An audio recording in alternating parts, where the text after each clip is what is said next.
ரிஷபதேவர். ரிஷபதேவருடைய மூத்த பையன் பரதன் ராஜாவாக இருக்கான். பரதஸ்து மகாபாகவதோ யதா பகவதா வனிதர பரிபாலனாய சஞ்சிந்திதஸ்ததனுசாசனபர பஞ்சஜனீம் விஸ்வரூப துவிதரமுபயேமே. பரதஸ்து மகாபாகவதா. பரதன் போதே மகாபாகவதன்கிறான். அவர் தர்மங்களை பண்ணுறார். தர்மத்துடைய பலன் என்னன்னா, அந்த தர்மத்துடைய பலன் அந்த சித்த சுத்தி. தர்மம் ஒரு கர்மாவை பண்ணினா கர்மா பந்தம் தானே.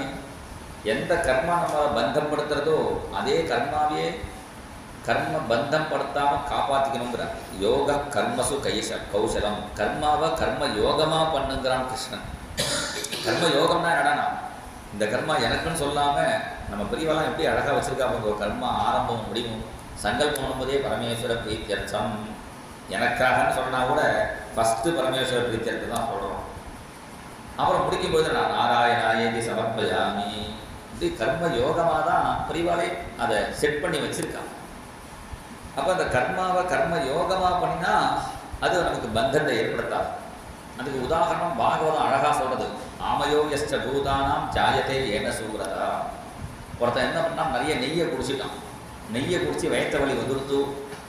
உடனே ஒரு ஆயுர்வேத டாக்டர்கிட்ட போய், சார் நிறைய நெய்யை குடிச்சிட்டேன் வயத்த வலிக்கிறதுன்னா. நீ ஆயுர்வேத டாக்டர் என்ன சொன்னார், டப்பாவில் ஒரு கொடியை கொடுத்தார். இந்த சூர்ணத்தை நெய்யில் குழச்சி சாப்பிடுவோ சரியாது. நான் நெய் குடிச்சு தானே வயத்த வலி வந்ததுன்னா, நெய் குடிச்சு வந்த வயத்த வலிக்கு அதே நெய்யில் ஒரு சூர்ணத்தை கலந்து சாப்பிட்டா அப்படி சரியாக போகணும். ததேவ தியாவனம் ஆமயம் திரவியம் நகுநாதி சிகித்சிதம். அதே மாதிரி எந்த கர்மா பந்தப்படுத்துமோ அதே கர்மாவையே கிருஷ்ணார்ப்பணமாக பண்ணினோம்னா அது கர்ம மோட்சத்துக்கு காரணமாகும். அதுக்கு பிரயோஜனம் மனசு சுத்தம். மனசு ஹிருதயம் சுத்தமாகிடும். நம்ம மனசு ஹிருதயம் சுத்தமாக இருக்குன்னு எப்படி தெரியும்னா, அப்படி கண்ணை மூடினா நமக்கு பகவான் தெரியணும். நம்மளாம் கண்ணை மூடினா அது இருட்டாக தெரியறதே தவிர பகவான் தெரிய மாட்டேங்கிறாங்க. இருட்டாக தெரிஞ்சால் கூட நீளமாக தெரியணுங்கிறாங்க. நம்ம ஜெயதேவ சுவாமிகள் என்ன சொல்கிறார், எல்லார் மனசும் வெளுப்பாக ஆகணும் அப்படிங்கிறார். இவர் என்ன சொல்கிறார், என் மனசு கருப்பாக ஆகணுங்கிறார். தன்ன சியாமலம் ஆவிரஸ்து ஹிருதயே கிருஷ்ணாபிதானம் மகா எத் கோபி வதனிந்து மண்டனமபூ தஸ்தூரிகா பத்ரகம் எல் லக்ஷ்மி குஜசாத கும்பகலசி வியாகோஜமிந்தீவரம் என் நிர்வாண விதான சாதன விதோ சித்தாஞ்சனம் யோகினாம் தன்ன சியாமலம் ஆவிரஸ்து ஹிருதயே கிருஷ்ணாபிதானம் மகா. என் மனசு கருப்பாகணுங்கிறார். மனசு வெளுப்பாகணும்னா சொல்லுவா.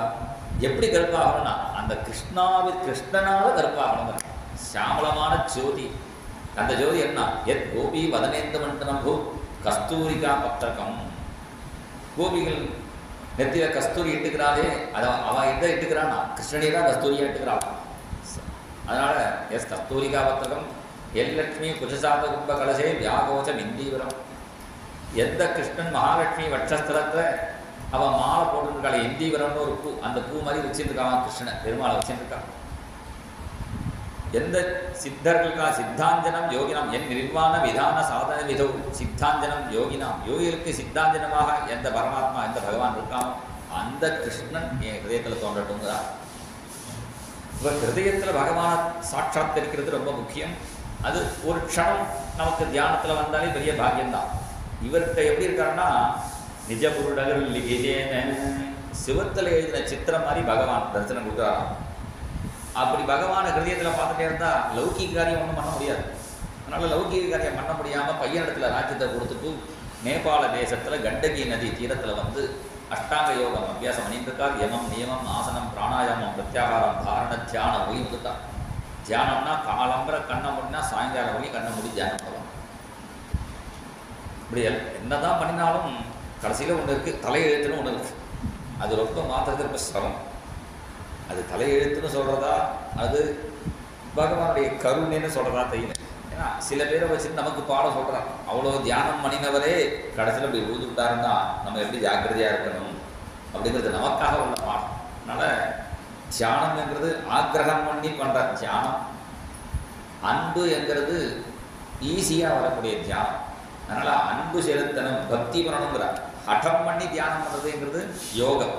இவர் யோகத்தில் தான் இருக்கார். ஹடம் பண்ணி தியானம் பண்ணுறதை விட அன்புனால தியானம் பண்ணுறது ரொம்ப ஈஸி. எந்த அம்மாவாவது சங்கல்பம் பண்ணிட்டு அஸ்யாம் தசம்யாம் சுபதிதோ மம புத்திர தியானம் கரிஷ்யே அப்படின்னு பையனை தியானம் பண்ணி சங்கல்பம் பண்ணிட்டு அப்புறம் பையனுக்கு ஒரு தியான ஸ்லோகம் ஒன்று சொல்லி அப்புறம் பையனுடைய ஃபோட்டோ முன்னாடி வச்சுருந்து அப்படியா தியானம் பண்ணுறான் இந்த அம்மாவும்.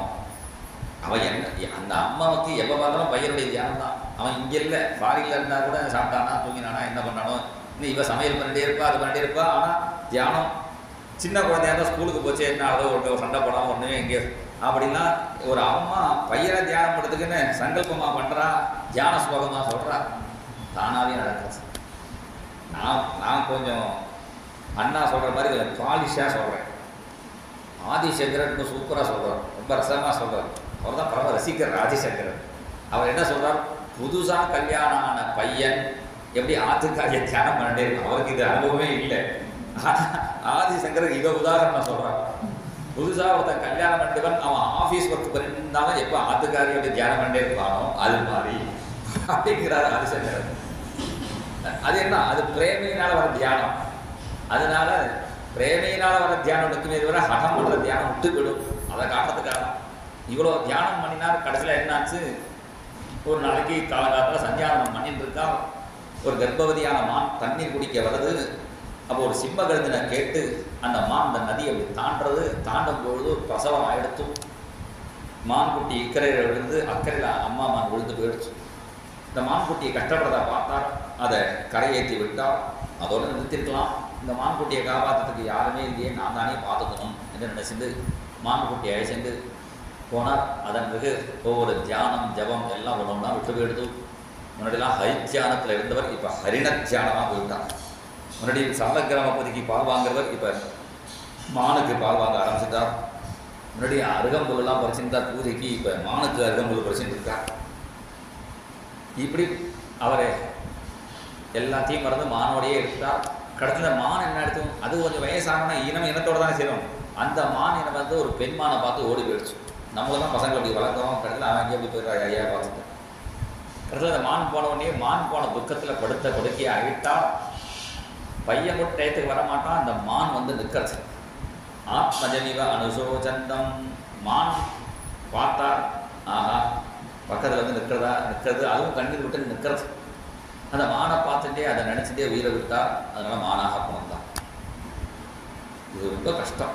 இவ்வளோ 12 மணி நேரம் தியானம் பண்ணிட்டு கடைசியில் ஒரு மானா பிறந்தாருன்னா எவ்வளோ கஷ்டம். அதான் ராமானுஜாச்சாரியர் பெருமாட்ட போய் சண்டை போட்டார், இந்த ஸ்லோகத்தை மாற்றுங்கன்னார். பகவத்கீதை சொன்ன ஸ்லோகம், எம் எம் வாபி ஸ்மரன் பாவம் திஜத்யந்தே கலேவரம் தம் தமே வேதி கௌந்தேயா சதா தத்பாவ பாவிதா. கடைசியில் ஒருத்தன் எதை நினச்சிட்டு போகிறானோ அதுவாக பிறப்பான்னு சொன்னேலே அதை மாற்றுங்கோ. ஏன்னா உடம்புல தெம்பு இருக்கிறவளையும் சப்தாகம் கோவில்னு குழம்பு சுற்றிட்டு கடைசியில் ஏதோ நினச்சிட்டு போயிட்டான்னு வாசல் ஏதோ நாய் வந்து நாய் கொடைக்காய் சத்தம் கெடுக்குன்னு நாய் இதை நினச்சிட்டு போயிட்டான்னு நாயாக பிறந்தான்னா அது ரொம்ப அநியாயம். இந்த ஸ்லோகத்தை மாற்றுங்கோன்னுட்டான் பெருமாளை பார்த்து. இல்லை நான் ஏற்கனவே சொல்லியாச்சு, சொன்னாலும் பரவாயில்ல, இப்போ நீங்கள் ஸ்லோகத்தை மாற்றுங்கன்னு சண்டை போன கடைசியில் பெருமாள் சொன்னார், நாத்திம ஸ்மிருதி ரிஷியதே, என்ன ஆசைச்சலும். அது வந்து யோகிகளுக்கு சொன்னேன், பக்தாளுக்கு இல்லைன்னுட்டான் கடைசியில் வரதராஜ பெருமாள். இது பக்தர்களுக்கு இல்லை, பக்தாளுக்கு உடம்புல தெம்பு இருக்கும்பொழுது நல்ல காரியம் பண்ணினவனை கடைசியில் நான் கைவிட மாட்டேன். அகம் ஸ்மராமி மத்பக்தம் நயாமி பரமாம் கதிம். இன்னும் வேதம் சொல்கிறது, அக்னேரிய சுபதா ராயே அஸ்மான் விஸ்வாணி தேவ வைதான். என்ன நல்ல வழியில் கொண்டு போனால் அக்னிகிட்ட பிரார்த்தனை பண்ணுறான்.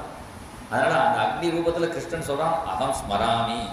ஸ்மர நயன் இருக்கு, கிருதோ ஸ்மர கிருதக் ஸ்மரன்னு சுக்ல எதிர்வேதம்.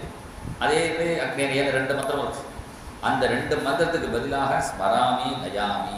உடம்புல தெம்பு இருக்கும்போது பக்தி பண்ணினவர்களை கடைசியில் பகவான் கைவிட மாட்டான் என்று இது வந்து பக்தர்களுக்கு உள்ளது. யோகிகளுடைய விஷயத்தை கடைசியில் வருது. மானாக பிறந்தாலும் பாக்தி மானோட சேராமல் சத்சங்கத்தில் இருந்து மான் சரீரம் விடுற சமயத்திலையும் பகவன் நாமத்தை கொண்டாராம். நாராயணாய ஹரயே நமஹ இத்யுதாரம் ஹாஸ்யன் மிருகத்வம் வியஸ் சமுதாஜகார. கடைசி இடத்துல கூட ஹரயே நமஹா சொன்னதான். ஹரயே நம ஸ்ரீ ஹரயே நமஹ ஹரயே நம ஸ்ரீ ஹரயே நமஹ ஹரயே நம ஸ்ரீ ஹரயே நமஹ ஹரயே நம ஸ்ரீ ஹரயே நமஹ ஹரயே நம ஸ்ரீ ஹரயே நமஹ ஹரயே நம ஸ்ரீ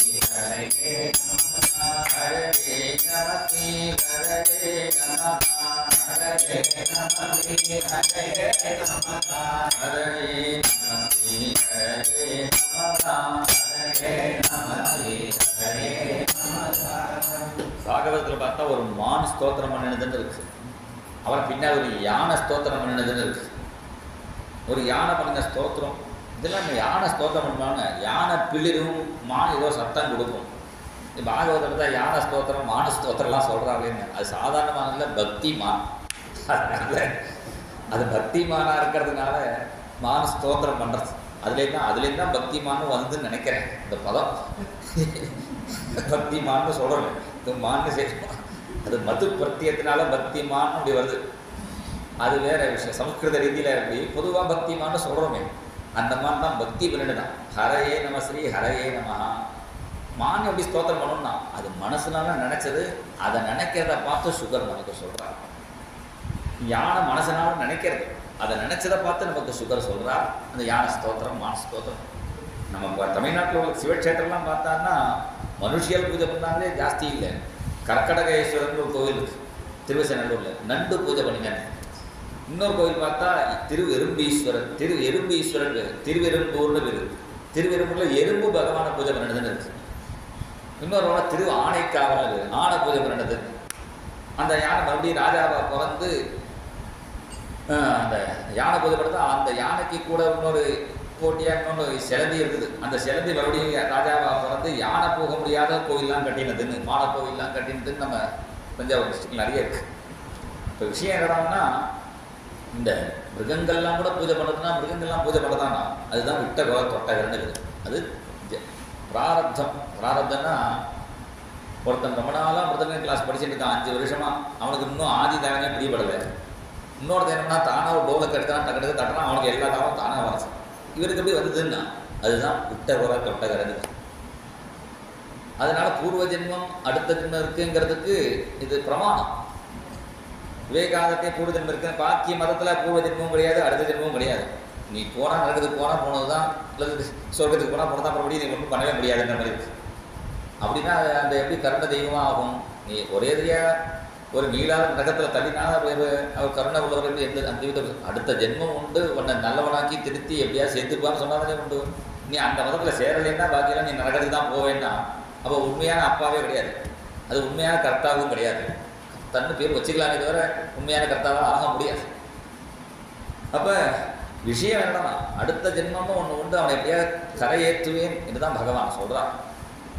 இங்கே மானுடைய பக்தி பண்ணி அடுத்த ஜென்மத்தில் அங்கிரச கோத்திரத்தில் ஒரு பிராமணனுக்கு குழந்தையாக பிறக்கிறார். அந்த பிராமணனுக்கு 2 மனைவி, இன்னொரு 2வது மனைவிட்ட ஒரு பொன் குழந்தையும் ஆண் குழந்தையும் ட்வின்ஸாக பிறந்தது.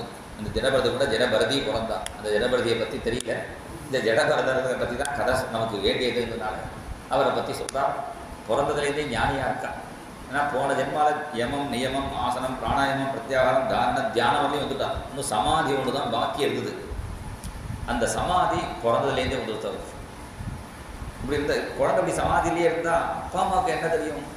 ஏதோ தோஷப்பட்ட குழந்தையாக நினச்சிட்டு வாங்கலாமோ பண்ணி பார்த்தா, காயத்ரிலாம் வேறு உபதேசம் பண்ணி பார்த்தா, காயத்ரி உபதேசம் பண்ணால் கூட அவர் சொல்லலையாம். 2 மாதம் கிரீஷ்ம வாசந்திகான் மாதம் சொன்னால் 1 வருஷம் கூட வச்சுக்கலாம். ஒரு 4 மாதம் காயத்ரி சொன்னால் கூட வரல. எப்பேற்பட்ட மக்கா இருந்தால் கூட 100 தடவை சொன்னால் வந்துடும். 100 இல்லைன்னா 300 தடவை சொன்னால் கூட வந்துடும். ஆனால் ஒரு வாத்தியார் வந்து என்ன பண்ணினா, டியூஷனுக்கு வந்த வாத்தியார் இந்த பையனுக்கு என்ன சொல்லித்தர முடியாது, நான் கிளம்புறேன்னு கிளம்பினான். ஒரு ஒன்று சொல்லி புரிய வைக்க முடியலன்னு அந்த பாட்டிங்க வாங்கணும்னு கூப்பிட்டாங்க. அந்த வாத்தியாரை கிணத்து மேட்டு காமிச்சாலாம். அங்கே ஒரு கருங்கல், அதில் ஒரு குழி காமிச்சாலாம். இந்த குழி என்ன தெரியுமா? தெரியாது. நான் டெய்லி குடத்தில் ஜலத்தை எடுத்து வச்சு வச்சு வச்சு இந்த கருங்கல்லையே குழி கொடுத்து அப்படின்னா அவ்வளோ தூரம் ப்ராக்டிஸ். ஒவ்வொருத்தையும் இறக்கி இதில் வச்சான்னா எத்தனை வருஷம் நான் வச்சு இந்த கருங்கல்லையே குழி வந்துருச்சுன்னா, இந்த ஜடத்துக்கே குழி வந்துருச்சுன்னா, இந்த மண்டல யாராவது நீங்கள் சரியாக கொஞ்சம் ஏற்றுக்கோ அப்படின்னு இன்டெரக்டாக சொல்லி கொடுத்தான். இப்போ எப்பேற்பட்ட பைக்கும் முட்டாளுக்கும் 300 தடவை சொல்லி கொடுத்தா வந்துடும். அது என்னன்னா அது வெளிப்பிரஜை இருக்கிறவங்களுக்கு வரும். இவர் வெளிப்பிரஜையே இல்லையே, இவர் அந்த பிரஜையாக இருக்கார். காயத்ரி சொல்லி எதை அடைமோ அதை அடைஞ்ச பிறகு உள்ள அந்த பிரஜையில் இருக்குது. வெளிப்பிரஜையில் உள்ளவங்க இந்த விவகாரம் தான். அந்த பிரஜையில் உள்ளுக்குள்ளே இருக்கிறவருக்கு இவருக்கு ஒன்றும் சொல்லி ஏற்ற முடியல. அவள் அப்பா காலகதி கடைஞ்சி ஆகிட்டா. சகோதரெல்லாம் அவள் பார்த்துட்டு இருக்கா. இவர் நன்னா வேலை வாங்கிட்டு ஏதோ உளுத்து போன புண்ணாக்கியும் வேண்டாதையும் கொண்டு போடுவா. எதை சாப்பிட்டாலும் அமிர்தவதப்ஜவகரதி அமிர்தம் மாதிரி ஏற்றுட்டு இருக்கா. பக்கத்தில் ஒரு காட்டில் காளி கோவிலில் ஒருத்தன் பிரார்த்தனை பண்ணிட்டான், எனக்கு புத்திரபாக்கியம் உண்டானா நரபடி கொடுக்குறேன்னு. அவனுக்கு புத்திரபாக்கியத்துக்கு ஏற்பாடு ஆகிடுத்து. உடனே நரபலி கொடுக்கறதுன்னு ஒரு ஆளை பிடிச்சி வச்சிருந்தான். அவன் காளி தேவிட்டே பிரார்த்தனை பண்ணான், எப்படியாவது காப்பாற்றுமான்னு. காளி தேவி ஜன்னலை காமிச்சு அவள் ஏறி ஊசி போகணும். ஜன்னல் வழியாக பூச்சி போயிட்டான். அப்போது தெய்வமுக்தசிய பசோகோன்ட்டான். பகவானே வழி அந்த காளியை வழி காமிச்சு கொடுத்துட்டான். இப்போ காளி கோவிலுக்கு பிரார்த்தனை பண்ணுறது நிறைவேற்றி ஆகணும். உடனே அந்த ராஜா காட்டு ராஜா சொன்னால் அந்த கூட இருக்கிறவளை பார்த்து, இப்போ பலி கொடுத்துட்டு வச்ச ஆள் இங்கேயோ ஓடி போயிட்டான், வேறு யாராவது பலி கொடுத்துட்டு ஒருத்தர் அழைச்சின்னு வாங்கும், யாரும் கிடைக்கலன்னா நீங்கள் யாராவது உட்காந்து போகணும். இவன் பார்த்தா நம்ம அதெல்லாம் போயிடுன்னு அவன் ரொம்ப சின்சியராக தேடலாம். இப்படி பார்த்துட்டா சோழ கொள்ளையில் பொம்மை மாதிரி உட்காந்துருக்காரு ஜடபரதரை பார்த்து, சுவாமி உங்களை பலி கொடுக்கலாமா என்று கேட்க அவர் மௌனமாக இருக்கார். மௌனமாக இருந்தான்னா மௌனம் சர்வார்த்த சாதகம். பேசினாதான் வந்து ஒரு 3 பேர் தபஸ் பண்ணினான். தபஸ் பண்ணும்போது சொர்க்கத்துலேருந்து விமானம் வருது. 3 பேர் வண்டியில் ஏற போகிறான். ஏறும்பொழுது ஒரு பாம்பு தவளையை பிடிக்கிறது. ஆஹா, நம்ம சொர்க்கத்துக்கு போயிட்டு இருக்கோம், இப்போ போய் ஒரு ஹிம்சை நடக்கிறது, இந்த பாம்பு போய் தவளையை பிடிக்கிறது. இதை பார்த்துட்டோம்னா, இதை பார்த்து பேசாமல் இருந்தோம்னா நமக்கு பாபம் வந்து சொர்க்கத்தில் இடம் கிடைக்கலன்னா என்ன பண்ணுறதுன்னு அந்த 3 பேரில் ஒருத்தர் சொன்னால், முஞ்ச மகானாகா, ஏ பாம்பே அந்த தவளையை விட்டுடுன்னா. அந்த விமானம் கிளம்பி போயிட்டே போய் தொப்பணும். அவன் பாம்பை தவளையை பிடிக்காத விடு சொன்னோடனே அவன் விழுந்துட்டான். உடனே ஒருத்தன் பார்த்தான், அதோட ஆகாரத்தை அது சாப்பிட்றது இவன் வேண்டாம் சொன்னதுனால தான் அவன் விழுந்துட்டான்னு நினச்சிட்டு இன்னொருத்த சொன்னான், மாமுஞ்ச புஜகோத்தா, பாம்பே விடாத பிடிச்சி சாப்பிடுன்னா. அவனும் விழுந்துட்டான். உபயோகோ பதனம் திருஷ்டுவா, 2 பேர் விழுந்தி பார்த்தான். மௌனம் சர்வார்த்த சாதகம். 3வது பேரை மௌனமாக தான் சொர்க்கத்துக்கு போயிட்டான். அதனால சில தேர்தல் மௌனமாக இருக்கிறது தான் சௌகரியம். இவர் மௌனமாக இருக்கிறதே அவன் சம்மதம் நடிச்சுட்டான். இவர் அழைச்சிட்டு போய் இவரை நன்னா குழுப்பாட்டி, அத மணியஸ்தம் சுவிதினா அபிஷிச்ச அகதேன வாசாட்சாத்திய பூஷணாலே வஸ்திரத்திலகாந்தி உபஸ்கிருதம் புத்தபந்தம் தூபதீபமாலிலாஜ கிசலியாங்குர பலோபகாரோபேதியா வைசரசம்ஸ்தயா மகதா கீதஸ்துதி மிருத்தம் கவனமதோஷேண ச புருஷவசம் பத்ரகால்யா புரத உபவேசியாமாசு. நன்னா குழுப்பாட்டி நல்ல சேப்பு வஸ்திரத்தை அணிவிச்சு செஞ்சந்தனத்தை பூசி செம்பருத்தி மாலையை போட்டு, அதுக்குன்னு ஒரு முறை இருக்கு. காளின்னா அது இதுக்குன்னு ஒரு முறை. காளிக்கு என்ன பிடிக்குமோ அதெல்லாம் அலங்காரம் பண்ணி இவரை சப்பரத்தில் உட்காந்து வச்சு 4 வீதி பிரதட்சணம் பண்ணி நடுராத்திரி காளி கோவிலில் இறக்கி அங்கே காளிக்கும் பெரிய அபிஷேகம் பண்ணி காளிக்கும் அழகாக சேப்பு வஸ்திரத்தை சாத்தி செம்பருத்தி மாலையை போட்டு கட்டி கட்டியாக கற்பூரத்தை ஏற்றி சாம்பிராணியை போட்டு மணியெல்லாம் அடித்து பாட்டெல்லாம் பாடுறார்கள். பாட்டெல்லாம் பாடினா இவன் நம்மளை மாதிரி பாடுவாரான்னு ஜெய ஜெய கோகுலபால அப்படி பாடினாலும் ஆவேசம் வராது. ஆவேசம் வர மாதிரி பாட்டெல்லாம் பாடி ஆயி மகமாயி ஆயிரம் என்னுடைய பம்பம் பம் பம்பம் உடுக்கு அடித்தா சாமி வராதவனுக்கும் சாமி வரும். ஆளுக்கு ஒரு உடுக்கு அடிச்சுட்டு அங்கே வெளிச்ச பாடணும். ஆளுக்கு பூசாரி, தலைக்கு ஒரு பூசாரி கத்தி எடுத்து எல்லாரும் ஆடுறார்கள். இப்படி ஆகும்பொழுது அவர் மௌனமாக இருக்கார். அதுதான் ஆச்சரியம். அவர் பாட்டு அப்படியே இருக்கார். இந்த பிரம்மஜானிக்கு பண்ணக்கூடிய அபச்சாரம் காளி உடம்பு எரியறதாம். தந்தக்யவானேன வபுஷா சகசோத்சாட்ட சைவதேவி பத்ரகாளி விருஷமவர்ஷ ரோஷாவேச ரவச விலசித புருக்குட்டி விட்டப குட்டிலிதம் பிராணேட்சணாட்டோ பாதி பயானகவதனா அந்து காமேதம் அட்டஹாசமதி சம்ரம்பேன விமுஞ்சந்தி ததவுத்பத்ய பாபீயசாம் துஷ்டானாம் தேனீவாசனா விவருத்தசீஷ்ணம் விளாத்ஸ்ரவந்தமஸ்ருகாசவமத்யுஷ்ணம் சக கணேன நிபீயாதிபானமதவிக்வலா உச்சைஸ்தராம் சுபார்ஷதைः சக ஜடோ நனர்த்தஜே விஜாரஜே சிரக் கந்துகலீலயா ரிஷமமரிஷரோஷாவேஷ. இவர்களாம் அபராதம் பண்ண பராசக்தி பராசக்தின்னு சொல்கிறோமே, அந்த பராசக்திக்கே சக்தி இல்லையா? ஏன்னா ஒரு பாகவத அபச்சாரம் பண்ணுறதுக்கு நான் ஒரு சாட்சியாக போயிட்டேன்னா அந்த பராசக்திக்கு அந்த பாகவத அபச்சாரத்தை தாங்க முடியல, உடம்பு எரியறதுங்கிறார். உடனே சிறையிலிருந்து பிரத்யட்சமாக வரால் பல அசனுடைய தலையை வெட்டி அதை மாலையை அணிஞ்சிட்டு பல அசனுடைய கைகளை வெட்டி வஸ்திரமாக தரிச்சுட்டு 8 கைகள் 8 ஆயுதங்களை தரிச்சுட்டு இன்னும் ஒரு சவுண்டு கொடுக்குறான். இவன் நினச்சா நம்ம ஆளே கத்துறான் நினச்சிக்கிறான். ஒரிஜினல் காளி கத்தான் தெரியல. நேராக வந்தால் தன் கையில் கத்தி இருந்தால் கூட அந்த பூஜாரிக்கிலேருந்து கத்தியை பிடுங்கி அங்கே இருக்கிறவாளை தலையெல்லாம் வெட்டி அந்த ரத்தத்தை குடிச்சு பிராமி, வாராகி, நாரசிம்மி, சாமுண்டி இப்படி நிறையா அம்மன்களாங்களே, பெரிய பிடாரி, சின்ன பிடாரி, செல்லியம்மன், காளியம்மன், அவளுடைய சகிகள்லாம் இப்படி ராதைக்கு 8 சகிகளோ, லலிதா, விசாகா, அவளோட அவள் பூப்பந்து விளையாடுவாள். இவாளுக்கும் இவள் வந்து அவள் பிரகிருதியுடைய மாதுரிய பிரகதி, இவள் உக்ர பிரகதி. ஆனால் இவாளுக்கு பூப்பந்துலாம் சரியாகாது. சிர கந்துக எல்லாருக்கும் பந்துலியில் உண்டு. இவளுடைய சிர கந்துக வீலையா அவளுடைய தலையை எடுத்து பந்து மாதிரி விளையாடினாள். காளியே எதிர்க்க வந்து நர்த்தனம் பண்ணுறாள். காளி ஆட்டமும் உண்டு. ஜெயபெருமானில் உள்ள அந்த காளி வேஷம் கட்டி நம்ம வரும்பொழுது என்ன பண்ணினா, ரயில் ட்ராக் வழியாக போகும்போது ரயில் நிறுத்த சொன்னால் நிறுத்த மாட்டேன்னு ரயிலில் ஓடினவன் தான் வண்டி நின்றுடுச்சு. அந்த காளி வேஷம் கொண்டு வரும்பொழுதே அந்த ஆவேசத்தில் வண்டிக்கு ரிப்பேர் ஆகிடுது. வண்டி போக முடியல, நின்றுடுச்சு. அப்புறம் வண்டி அந்த காலத்தில் அவன் எழுந்து நமஸ்காரம் பண்ணி அவன் காளியை பிரார்த்தனை தான் வண்டி கிளம்பிடுச்சு. அப்படி அந்த காளியை அந்த சரீரத்தை தரிசிட்டு இருக்கா, அவளுக்கே ஒரு பவர் இருக்கும்போது காளியே வந்து நர்த்தனம் பண்ணுறாள். ஆனால் ஜெகபரத தலையை புரிஞ்சுட்டு இருக்கா, புரிஞ்சு விட்டா இவர் ஞானி, இவர் ஏன்னா இப்போ நம்மளை வதம் பண்ணினது காப்பாற்றினதுக்கு சந்தோஷப்படாதானே வதம் பண்ண போகிறான், வருத்தப்பட போகிறான். வதம் பண்ண போகிறான்னு வருத்தப்பட்டா தானே காப்பாற்றினதுக்கு சந்தோஷப்பட போகிறான். அதனால் எல்லாம் பரமாத்ம ஸ்வரூபம் பார்க்குறான்னு காளி மறைஞ்சிட்டால் அதனுக்கு அப்படியே கிளம்பினாள். இக்ஷுமதிங்கிற நதி தீரத்தில் இருக்கா. அப்போ ரகுகணன் ஒரு ராஜா உபதேசமாக வரான். அந்த ராஜா யாருன்னா, இவர் ஒரு மானிடத்தில் ஆசை வச்சு இவர் மானா பிறந்தாரணும். அந்த மான் ராஜாட்ட ஆசை வச்சு அந்த மான் தான் ராஜாவாக பிறந்து வந்துருக்கான். இது பூர்வ ஜென்ம சம்பந்தம். அவன் தான் ரகுகணனாக வரான். உபதேசம் வாங்க போகிறான். அப்போ பல்லக்கு தூக்கிறதுக்கு ஒருத்தருக்கு உடம்பு சரியில்லைன்னு இவரை தூக்க சொன்னான். இவர் பார்த்தா என்னென்ன பிராரம்பம் உண்டோ அனுபவிச்சிடணும்னு அந்த பல்லக்கு தூக்கி நடக்கிறாள். சின்ன நடக்கிறாள். வழியில் எறும்பு போகும்பொழுது எல்லாரும் மிதிச்சுட்டு போகிறா. இவர் மாதம் தாண்டி போகிறா. இவர் தாண்டி போனால் பல்லக்கு ஒழுங்காக லெஃப்ட் ரைட் போனால் ஒழுங்காக போகும். திடீர்னு பூச்சா பல்லக்கு குதிக்கிறது, ராஜா மண்டையில் அடிக்கிறது. டே ஒழுங்காக தூக்குடா, சரீரம் வேற ஆத்மா வேறு படிச்சுட்டு இருக்கான். இருந்தாலும் அனுபவத்தில் வரல. தலையில் அடித்தவனே ஒழுங்காக தூக்குடா, நாங்களும் ஒழுங்காக தூக்குறோம். புதுசாக ஒரு ஆளாக போட்டோம்னா அவன் திடீர்னு குதிக்கிறார்.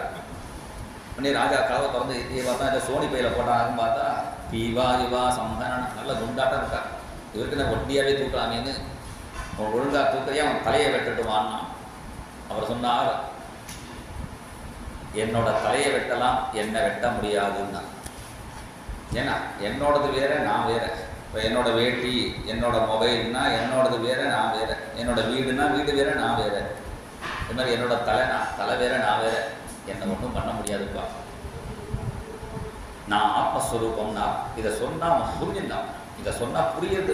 இந்த காளி கோவிலில் ஏன் சொல்லலைன்னா சரியா வேற ஆத்மா வேறன்னா அவளுக்கு புரியாது. இதை அது ரொம்ப தாமசமான ஜனங்க. இவனுக்கு ஓரளவு சொன்னால் புரியும். அதனால் சொன்னார். உடனே அவன் சொன்னான், கேள்வி கேட்டான். படித்தவனும் சரீரத்தில் ஒரு மூட்டை சாக்கு வச்சிருக்கு.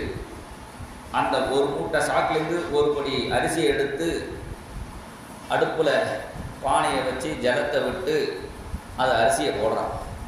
அந்த அரிசி நெருப்பு என்பது அந்த பானையை சூடாக்கி அந்த ஜலம் சூடாக்கி அந்த அரிசி வேகிறது.